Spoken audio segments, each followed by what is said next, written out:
Here's this drill for next week, number 1. That's what we've got to find. So we've got to rearrange this formula to read little d equals something. As I go through it, I'll make a few little points, because then the idea is not that you can do just this one, but that you can apply it to others. Okay? So y equals lambda, this upside down y type thing, Greek letter lambda, used to represent wavelength often in sine waves, brackets x minus d all over d.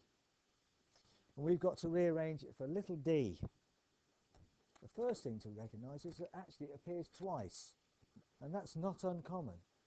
And when that happens, what we tend to do is try and get all the terms involving d on one side and then factorise, and I'll show you how to do that. Okay? Now, we've talked about these sorts of things before. If I want to try and rearrange this formula, if it's all divided by something, all divided by d, for example, the idea is to try and think, what was the last thing that was done? Look at this d. Well, it's all divided by d at the end, it's looking at this right-hand side. So if I multiply both sides by a little d, I'll get rid of this fraction bit. It's often a good idea to try and get rid of the fraction parts. So multiplying through by little d means that I get y times d, because I multiply both sides by d, equals lambda x minus d. So that's got rid of the fraction.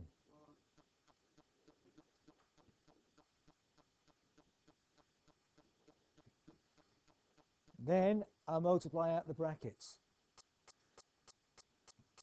on the right-hand side. yd equals lambda x minus lambda d. Multiply out the brackets means multiply everything inside this bracket, x minus d, by what's outside for lambda. So it's lambda times x minus lambda times d. Now comes the bit where I try and get all the d's on the same side. I've got to try and get every term involving d, so that's this term and this term, on the same side. Notice this one's negative over here, so if I add that to both sides, I'll make it positive on the left-hand side, which is a good idea. So rather than bringing this one over here, I'm going to take this lambda d and add it to both sides. So add lambda d to both sides, and I get yd plus lambda d equals lambda x.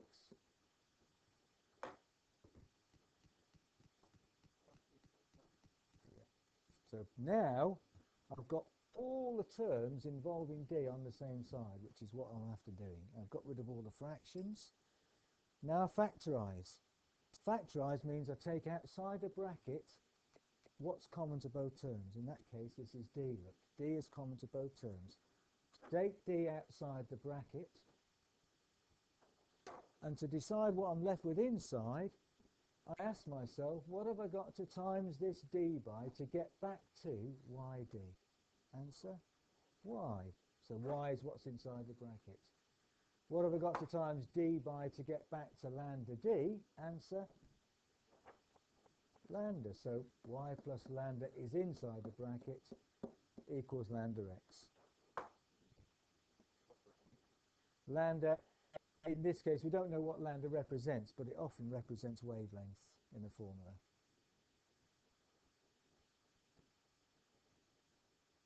All of these things, to make that point, d could be a distance or a diameter or something. All these letters represent a number, some sort of calculation.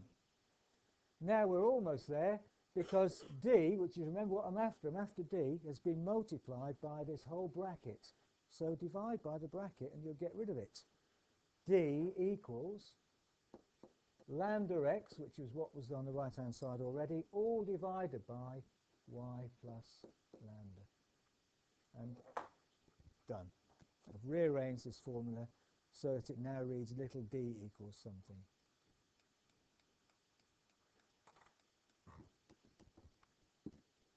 Learn these steps for next week. It won't be enough just to write down the answer, because it's no good just memorising the answer. I'll need to see the steps. Okay. Number 2. Let's look at this one. R equals R0, brackets 1 plus alpha t. r subscript 0. This is a common thing to use in formulae. So r can be used more than once. So have little subscripts, r0, r1, r2 to measure, to represent resistances, for example. So r equals r0 brackets 1 plus alpha t, rearrange for little t. Often a good idea when you do these things, first of all, multiply out the brackets. So left-hand side r equals r0 times 1, r0, plus r0 times alpha t, r0 alpha t. Multiply out the brackets. Multiply everything inside the bracket by r0.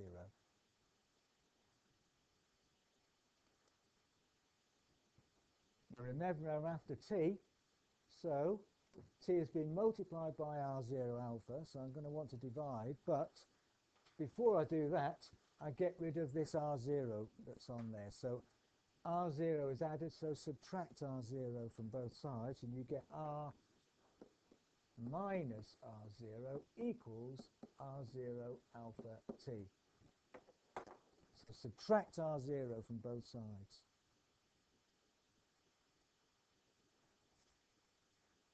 And now finally, I want to get rid of the r0 and the alpha, which are multiplied by t, so divide by r0 and alpha, and we get r minus r0, which is what's on the left-hand side already, divided by r0 alpha equals t. And I've rearranged that formula now for t.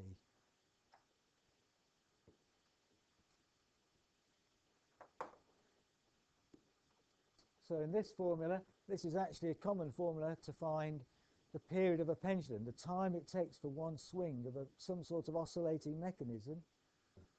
It's to do with the length of the mechanism, so L represents the length of the pendulum, and G represents the acceleration due to gravity. So it turns out that the period of swing of this pendulum only depends on the length and gravity, not on the mass on the end, which you possibly knew already.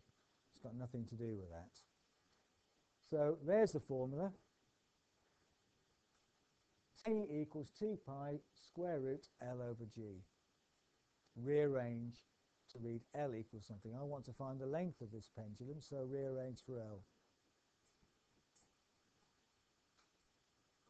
First thing to do, we've got to worry about doing something about the square root symbol eventually, because the L is inside a square root symbol. But the first thing is to recognize that all of this bit, the square root of L over G, is multiplied by 2 pi. So divide by 2 pi to get rid of that. Divide both sides by 2 pi. Square root of L over G.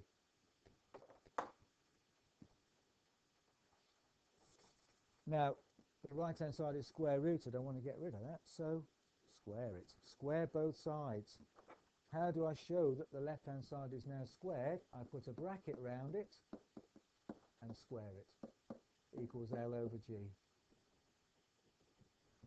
Then times both sides by G. L equals G times the bracket, which is T over 2 pi, all squared.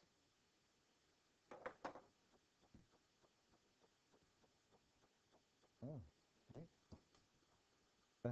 This is a common type of formula to rearrange, and actually not many steps. Once you're used to what to do, you can do it reasonably quickly.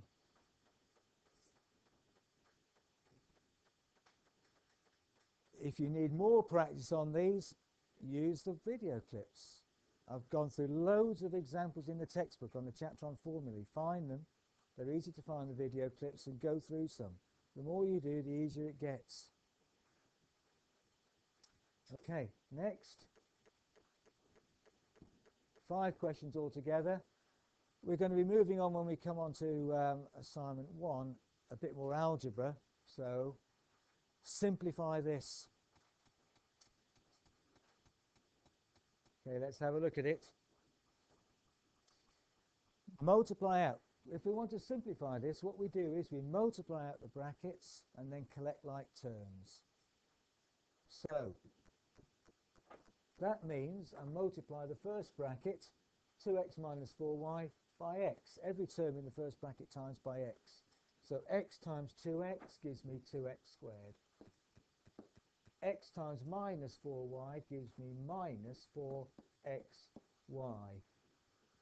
Tend to write the numbers first and then the letters in alphabetical order, so 4xy rather than 4yx, but they are the same thing, doesn't really matter. The next one is worth just noting. So this one, minus 2x is outside the bracket, times by everything that's inside the bracket, and that makes a difference to the signs. Be careful. Minus 2x times 4x gives minus 8x squared. Minus 2x times y gives minus 2xy. So they're both negative, and that's a common error. Minus 2x times 4x gives minus 8x squared. Minus 2x times y gives minus 2xy.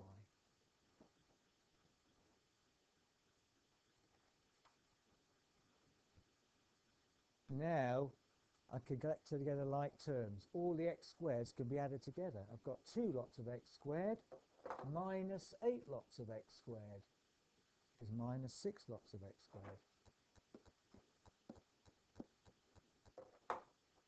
Minus 4 lots of xy minus another 2 lots of xy is minus 6 lots of xy. So I've collected together like terms. So all of that, the original question, simplifies down to this. We can go a step further because I can try and factorise. What's common to both of these? Minus 6 is common to both of these terms, and so is x. So I can take minus 6x outside the bracket.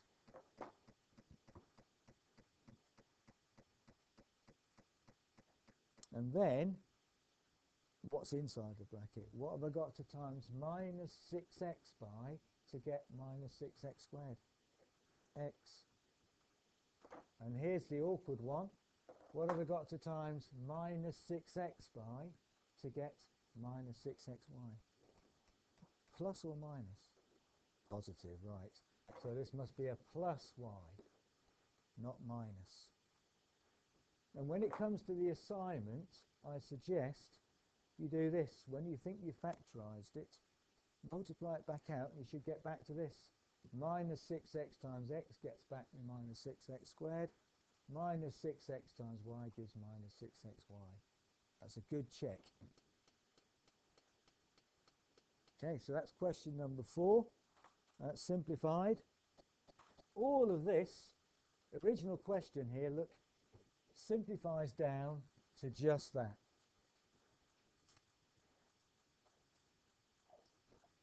Last question, just a memory test really. I want to try and remember certain formulae, and 2 very common ones which hopefully you know already are the area of a circle, which is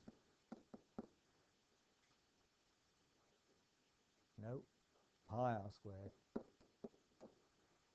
and the other one is the circumference, which is pi d, or 2 pi r, yeah. 2 pi times the radius or pi times the diameter. So I just need you to remember a formulae like that, and there's the first 2.